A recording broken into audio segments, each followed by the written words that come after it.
Hey everybody, Richard Chalmers here again, Artificial Lawyer TV, doing a special interview today with David Wang from Cooley, a legal innovator who you know well.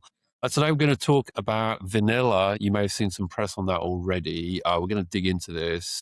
David, good to have you with us. Tell us, what is vanilla? Yeah, thank you for having me. Vanilla is a proprietary platform that we've developed here at Cooley that we use to support our industry-leading fund practice. So for Mm-hmm. those of you that don't know, Cooley, our fund practice has about, I would say like maybe 2/3, maybe even 75% market share in the VC fund space. And increasingly, we're also serving bigger funds in the PE space as well. And so this is something that is not like a side project. It's how we run our fund practice. So we just recently crossed the threshold and help our clients close $100 billion worth of fund closings on the platform. And so because there's so many funds on our platform, our clients were having this problem where their LPs, their limited partners, need to transfer their fund interests, right? And these limited partners are not our clients, right? But we built a feature to facilitate this transfer. And then we are also rolling this out with fixed pricing at $4.95, which is not something you hear every day from big law, of course. Yeah, absolutely. It's and worth pointing out for people who don't know that vanilla has existed for a while. It didn't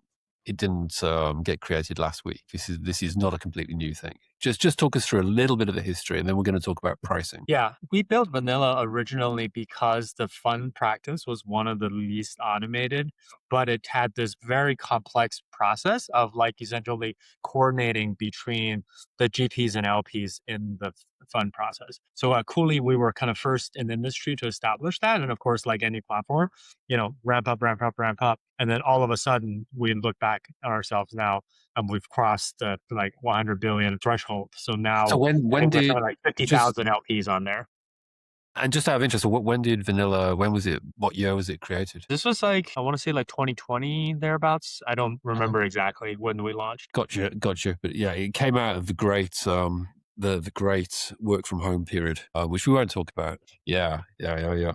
Gotcha. Okay, well let's talk about the you might say the dynamics, the economics of it. $499 for a particular piece of work on this platform. It's really a fixed fee, we can say. Goes against what a lot of big law does. Just talk us through, why did you go for a fixed fee, first of all? Yeah, I think right now, I think we're all kind of hearing constantly, like AI all day. Right. And I think I've always been more focused on how do we actually deliver value to clients and how do we actually make real changes in the legal industry. Right. And to me, this is the beginning of like the separation from input to output and Mm. really kind of like valuing something that we deliver according to what it should be. Because, most of the time, what we're doing is elite high end services that are valued a particular way. And the thing that I always say is that, like, does your lawyer know the difference between something that actually is worth a lot versus something that just takes a lot of time to produce and is Mm. actually not worth that much, right? And just starting to make that difference. And part of this is us demonstrating to our clients, again, who are not actually the LPs doing the transfer, but the general partners like your ACCZs of the world, right, that use this platform, that, Mm. hey, we coolly recognize the difference between these two things. And just because, we charge X dollars per hour for this elite service on this one hand, doesn't mean that like these routine things that are just a nuisance for our clients, that we can handle that for you, right, in an efficient and economically sensible way. So how did you get to 499? Was that just it's like an indicative price? It's kind of like, well, we got to charge something. You sat down with a slide rule and you kind of worked out your base costs and electricity and you Yeah, know you, the Fortnite, it's really there's this. I don't know if folks are familiar with. There's this thing that Bezos talks about that I really like called like one way door, two way door. Mhm. I think in the legal industry and law firms in particular, people are very hand wringing about pricing, right? Mm. And I think this is a confusion between like one way door and two way door. And a one way door is like a really hard to reverse, difficult decision. And, kind of Bezos popularized this thing is like for those decisions, you should be like thinking very hard about them, right? Really carefully making a decision. And then there are things that are like two-way doors. Like you can walk through a door and then you can walk back through a door. And pricing is a two-way door. It's Mm. not a one-way door, right? And so, we just pick something that we think makes sense, that we Mm. think would approximate what it would be in the market. It's significantly less than what any of our competitors would charge for it. And because we have such a high degree of automation, we think we can make it work. And then we want to try it in the market. And if it's incredibly popular, like we've already been inundated since launching, I think on Monday. Hmm. And then maybe we go, okay, you know what? Maybe 495 is too low, and then we can change the price. But if people still complain about 495, then maybe we can look at it. But we need to charge something Yeah, got because to charge something. we need Yeah. the right economic incentives, right? Well, It's not yeah, like I we're mean, then we gonna get make into them some bank on really 485. yeah, and then you get into really classic macroeconomic things, like, elasticity, high demand, a lot of sort of market benchmarks that are sort of formed almost sociologically. Why are certain things at a certain price? They just sit there. It becomes like a shared truth, even though there's actually no logical reason why something costs 500 or 700. It just becomes, well, that's what you pay. Right. I mean, it's a fascinating one, isn't it? Because of course, if you got a ton of demand, you could keep dropping the price and wait until the demand just went completely crazy. It depends, isn't it? I mean, this is the thing, isn't it? I mean, law has, as we all know, has been artisanal. You're producing a work of art that is extremely valuable. It's had a lot of effort, and so the price is really it's for the seller to set the price.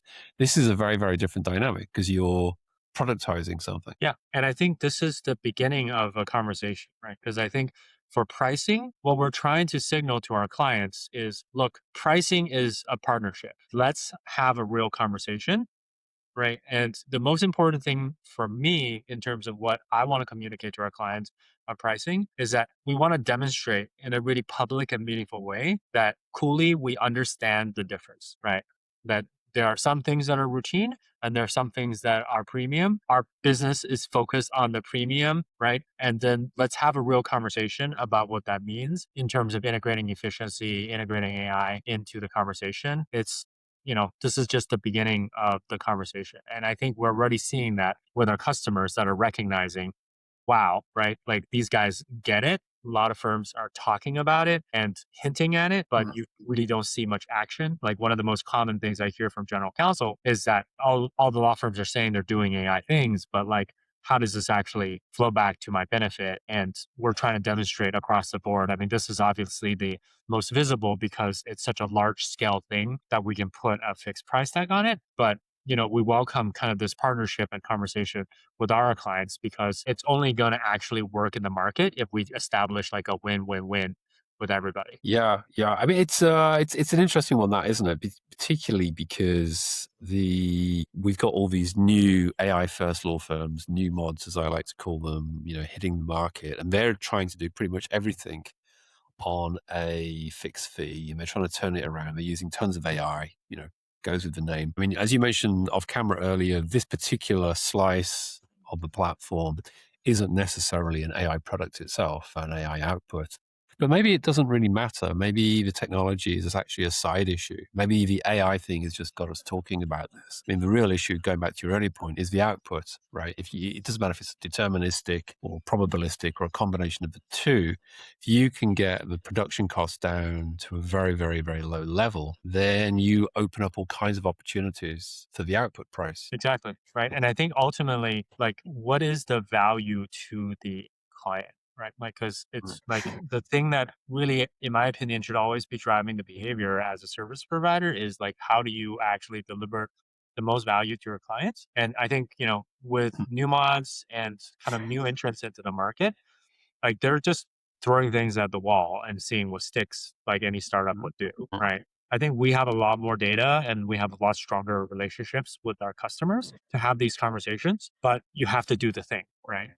And mm. so that's I think where like it stops for some at the water's edge is that a lot of law firms are starting to try to innovate. Having been in this game for a while now, it's great to see the level of energy and activity Mm. coming into the market. But, on the other side of it, if you don't actually change the delivery, like what have you really changed? Right. And so Oh, yeah. that's really, I think, the question that's facing us all in the market. Well, totally. I mean, you could argue it doesn't matter if a law firm has 25,000 staff to produce X or 5 people and an AI. If the net result is exactly the same price and the quality is exactly the same, on a sort of macro level, nothing has changed. You're just Yeah. employing a lot of people, right? Um, one of those businesses has a far larger profit margin than the other one. But again, that's the law firm's business, right? You could argue that who cares, right? If a law firm wants to have a tiny, tiny leverage and lots of AI and retain most of the profit, or it wants to have a gigantic leverage and charge through the nose for every single one of its associates, so be it. The interesting bit, though, there's so many different aspects here. So it's like, in many, many cases, where a company is able to drop its production costs, it aims for volume, right? And then usually it's becomes a separate business, right? So like the people who make fine champagne in France could also have a soft drinks company where they sold soda for $1 a can, right? And $100 bottles of champagne. But it's unlikely that they'll do that, Yeah, right? I think it's interesting, right? From a service perspective, Mm. you also have the counter example of like where you need to provide an integrated solution, but it also spawns off these smaller problems, right? It's like, like I think of it more like from an airplane manufacturing perspective, right? Hmm. So like there's a series of decisions essentially when you make an airplane in terms of like which parts do you like, ship off and offload to a third party vendor and which parts control. And then there's this kind of like overarching quality control, right? So from Uh, our perspective with something like vanilla, it's really that like our business is at its core serving these elite funds and all of their needs in terms of their mm, fund formation. And its transfers is like a component, right? That is just like sand in the gears, but like it's could be a critical component, let's say uh, like actuator on the wing, right? And you kind of have to make these decisions about like, well, do I like let that slip into something that's not as good in terms of service quality that we would demand for the rest of the plane? And uh, sometimes it may not matter. Maybe like it's the coaster inside on the seat that you can like, put to a third party. But let's mm, say it's a component on your landing gear, right? mm, Like your job is to make sure that the whole plane works and can safely function. You may not want to outsource that. It's to me more of like a quality thing, and then mm. it's like, well, you have to do this at scale because there's lots of these little actuators and things that need to go into the landing gear. And then But so so, like, so is it then a bit like a loss leader? It's almost like a cultural buy-in. It's a bit like meatballs at IKEA. I don't know if you yeah, have the IKEA meatballs yeah, experience in the US. You get these cheaper but good quality things pretty much on the basis that you're going to buy all these other things, which are far more expensive. And if you don't buy all, I mean, some people will come in, take the meatballs, and go home again, right? You have to work that into the equation. But you're hoping that they won't just come for the meatballs; they'll come for the rest of it, right? I mean, it's an interesting one, isn't it? Because I mean, big law has been doing loss leader type work to some degree for a while, or at least what they used to call value added back in my day, where they would take a bunch of associates and they would spread them around their key clients and effectively give them as a free gift to the clients. So effectively giving away value on the basis that those clients would keep working with that law firm.